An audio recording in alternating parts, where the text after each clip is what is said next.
pak më poshtë, General Clark.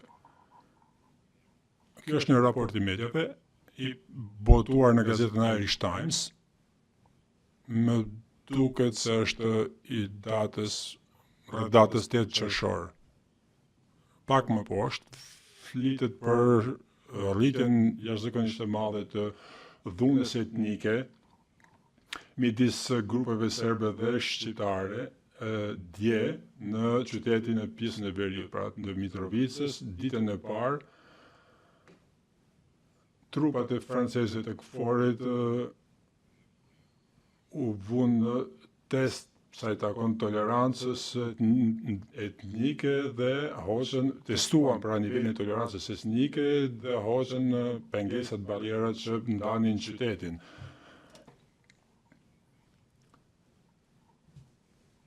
Pastaj thotë, pak kohë më pas, një turm për 7.000 shqiptarë etnik në mbrojtjen e fuqishme të KFOR-it i kishin marshuar në mënyrë paqësore në lagjet serbe për herë të parë për të shprehur, theksuar dëshirën e tyre për të kthyer në shtëpitë e tyre.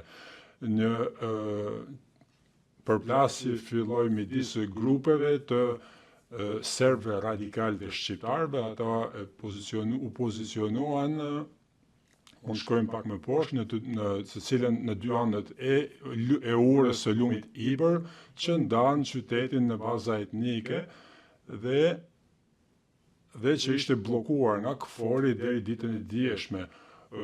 Pati hedhje gursh nga të dy anët, por trupat franceze u vendosën aty dhe ndaluan dhunën e mëtejshme duke arrestuar shqiptarët e Kosovës që përpoqën të hedhnin një granat dorë. Pyetja ime, ju kujtohet ky tension në Mitrovic? Përgjigje, nuk më kujtohet ky incident. Pyetja, a keni dijeni për ndonjë përplasje midis forcave të UÇK-s dhe paraushtarakëve serb në Mitrovic në fillim të qershorit 1999? Përgjigje, nuk jam në dijeni të ndonjë përplasje midis paraushtarakëve serb dhe UÇK-s, por jam dijeni se ka patur një seri përplasjesh gjatë kësaj periudhe.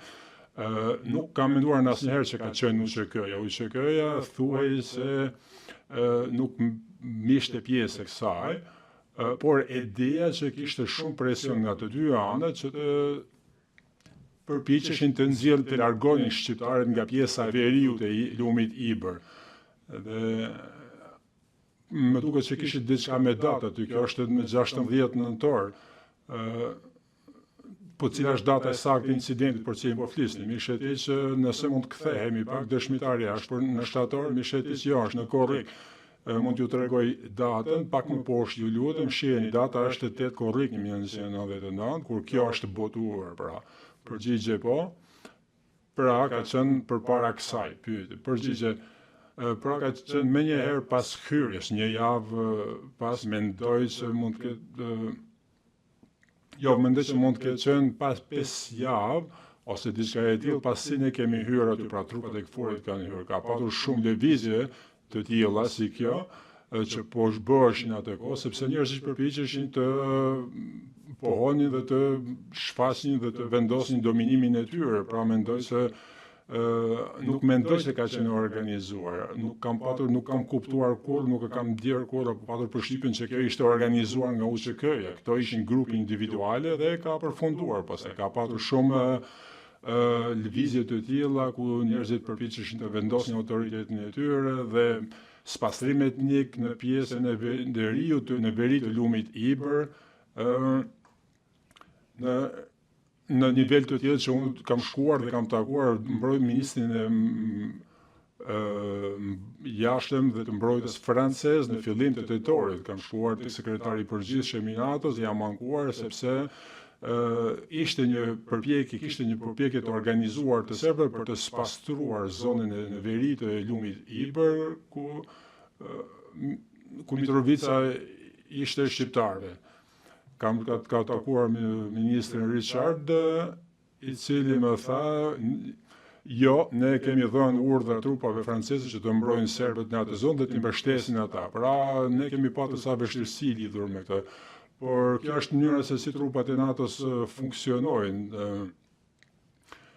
ka një lloj autoriteti dhe pushteti që i përket vetë autoriteteve kombëtare, edhe pse janë në kontrollin dhe komandën e NATO-s. Pra, kam bërë thirrje atij, ai nuk ka ndryshuar këtë urdhra, më vonë kam çuar përforcimet e tjera aty për të ruajtur mundësinë që shqiptarët të mund të jetojnë aty. Raportet që po merren tregonin se doktorët shqiptarë në spitale dhe njerëz të tjerë po detyroshin të largoheshin nga Serbia dhe po dëboheshin prej aty. Dhe mendova dhe kuptova se ishin parushtarak serbë dhe forca speciale serbe që po bënin këtë gjë. Pyetje faleminderit.